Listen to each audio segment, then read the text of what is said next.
Assalamualaikum warahmatullahi wabarakatuh. Perkenalkan, nama saya Dian Lestianingrum. Saya di sini akan mereview buku berjudul Dasar-Dasar Hukum Perdata Internasional.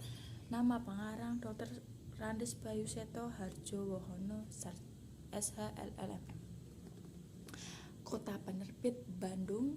Penerbit PT Citra Aditya Bakti. Tahun penerbit 2013, buku 1 cetakan kelima, halaman 308 halaman. Harga buku 50.000. Dasar-dasar hukum perdata internasional ini terdiri dari 11 bab, yaitu pengertian, sejarah, permasalahan, titik tahu, teori kualifikasi, renvoi, prinsip-prinsip, teori-teori, asas-asas dalam bidang hukum perdata, dan yang terakhir ekstensi dan prospek hukum perdata internasional.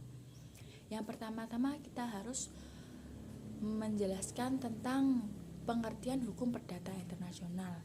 Sedangkan di buku ini, pengertian hukum perdata internasional menjelaskan banyak sekali pengertian yang dikemukakan oleh para ahli di dalam maupun di luar. Adapun pengertian hukum perdata internasional adalah seperangkat kaidah-kaidah asas-asas dan aturan-aturan hukum nasional yang dibuat untuk mengatur peristiwa hubungan hukum yang mengandung unsur-unsur tradisional. Sedangkan awal berkembangnya hukum perdata internasional berawal dari Kaisar Romawi abad kedua Masehi sampai dengan 6 Masehi. Hukum yang berlaku di saat itu pada dasarnya yaitu ius civil, kemudian diadaptasi atau berkembang untuk menyelesaikan perkara-perkara yang mengandung orang asing, jadilah ius gentium. Ius gentium ini memuat kaidah-kaidah yang dapat dikategorikan dalam ius privatum dan ius publicum. Ius privatum menjadi cikal bakal dari hukum perdata internasional dalam tradisi hukum Eropa kontinental, sedangkan ius publicum menjadi cikal bakal hukum internasional publik. Berbicara tentang masalah hukum perdata internasional selalu melibatkan unsur asing di dalamnya atau foreign element yang melampaui batas-batas teritorial dari suatu negara. Maka masalah yang kemudian muncul adalah gimana perkara tersebut diselesaikan dan hukum mana yang akan digunakan untuk cara menyelesaikan perkara tersebut. Apabila sudah ada putusan, sejauh mana putusan tersebut diakui di suatu negara. Selanjutnya adalah titik taut adalah suatu hal atau keadaan yang menyebabkan berlakunya suatu sistem hukum tertentu, dan karena itu menciptakan suatu relevansi dengan kemungkinan berlakunya suatu hukum intern di suatu tempat.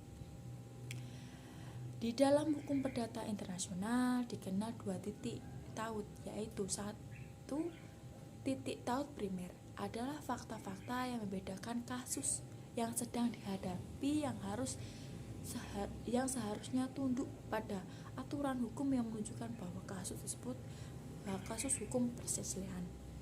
Dan karena itu hukum yang dihadapi peristiwa hukum perdata internasional bukan peristiwa domestik suatu tempat maupun hukum intern. Yang kedua, titik taut sekunder adalah fakta yang digunakan untuk menentukan hukum mana yang seharusnya diberlakukan terhadap perkara yang melibatkan lebih dari satu sistem hukum. Dan perkara hukum perdata internasional selalu berurusan dengan berlakunya lebih dari satu hukum dari dua negara yang berbeda untuk mengatur sekumpulan fakta tertentu. Maka proses kualifikasi harus memilih fakta apa aja yang dianggap relevan dan memiliki akibat hukum tertentu terhadap perkara. Teori kualifikasi itu sendiri terbagi menjadi 5 teori, antara lain: yang pertama, kualifikasi ex fori, yang beranggapan bahwa kualifikasi harus diberlakukan berdasarkan hukum dari pengadilan yang mengadili perkara ex fori, karena sistem kualifikasi adalah bagian dari hukum intern ex fori tersebut. Yang kedua, teori kualifikasi leg cause, yang beranggapan bahwa berkualifikasi dalam perkara hukum perdata internasional dijalankan sesuai dengan sistem serta ukuran-ukuran dan keseluruhan sistem hukum yang berkaitan dengan perkara. Yang ketiga, teori kualifikasi bertahap dalam proses penentuan kaidah hukum yang digunakan untuk menyelesaikan perkara. Maka kualifikasi harus dilakukan melalui dua tahap, yaitu lex fori dan lex causa. Yang keempat, teori kualifikasi otonom dalam tindakan kualifikasi terhadap sekumpulan fakta harus dilakukan secara terlepas dari kaitan pada suatu sistem hukum lokal. Artinya, dalam hukum perdata internasional seharusnya dikembangkan konsep hukum yang khas dan dapat diperlakukan secara umum serta mempunyai makna yang sama dimanapun. Dan yang terakhir, teori kualifikasi berdasarkan tujuan hukum perdata internasional yang beranggapan memiliki tujuan hukum perdata internasional tertentu. Proses kualifikasi harus dijalankan terlebih dahulu setelah penentuan kepentingan hukum perdata internasional. Apa yang hendak dilindungi oleh suatu kaidah hukum perdata internasional tertentu. Kemudian pengertian Renvoy adalah salah satu pranata yang dapat digunakan untuk menghindari pemberlakuan kaidah sistem hukum yang seharusnya berlaku atau lex causa yang telah ditetapkan. Dalam hal ini pengadilan beranggapan bahwa perkara akan lebih baik diselesaikan berdasarkan kaidah hukum lex fori atau sistem hukum lainnya selain lex causa. Nah, selanjutnya asas-asas umum hukum perdata internasional dalam bidang-bidang hukum perdata meliputi asas-asas hukum perdata tentang subjek hukum yang mempunyai dua asas, yakni pertama asas nasionalitas dan asas domisili. Dan selanjutnya asas-asas hukum perdata internasional dalam hukum keluarga, validitas formal perkawinan pada berbagai sistem hukum berdasarkan asas locus regit actum. Diterima asas bahwa validitas formal suatu perkawinan berdasarkan lex clause lex celebration, sedangkan akibat penceraian berdasarkan lex clause celebration, joint nationality, joint residence, dan lex fori. Asas-asas hukum perdata internasional dalam hukum benda. Status benda bergerak ditetapkan berdasarkan 1. Besitter, 2. Asas domisili, dan yang ketiga lexitus. Sedangkan benda tetap berdasarkan lexitus.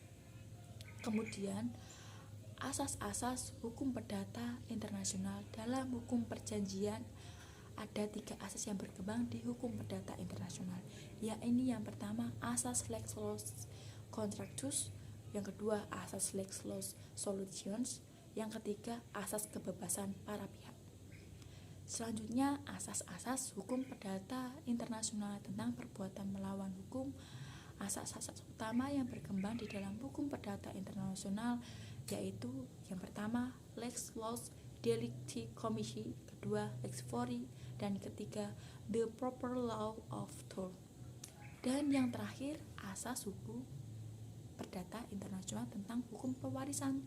Dalam buku ini ada 2 asas yang dijelaskan, yaitu asas lexitus dan lex domisili. Nah, selanjutnya ekstensi dan prospek hukum perdata internasional. Pada saat ini teori atau kajian hukum perdata internasional sedang berkembang menjadi sebuah metode dengan pola atau aturan yang demikian, maka harmonisasi hukum perdata internasional secara keseluruhan dapat mewujudkan konvensi-konvensi hukum perdata internasional. Sudah banyak yang berhasil dan terus berusaha menciptakan harmonisasi sistem hukum yang independen dari hukum perdata internasional. Nah, itu tadi sedikit penjelasan tentang isi buku Dasar-dasar Hukum Perdata Internasional. Kali ini saya akan memberikan pendapat saya tentang kekurangan dan kelebihan buku ini. Menurut saya, kelebihan dari buku ini adalah materi buku ini cukup lengkap. dan juga disertai kasus-kasus dan juga banyak disertai pendapat para ahli. Kemudian kekurangannya relatif cukup sulit untuk dipahami. Sekian review buku dari saya. Mohon maaf bila ada salah kata. Assalamualaikum warahmatullahi wabarakatuh.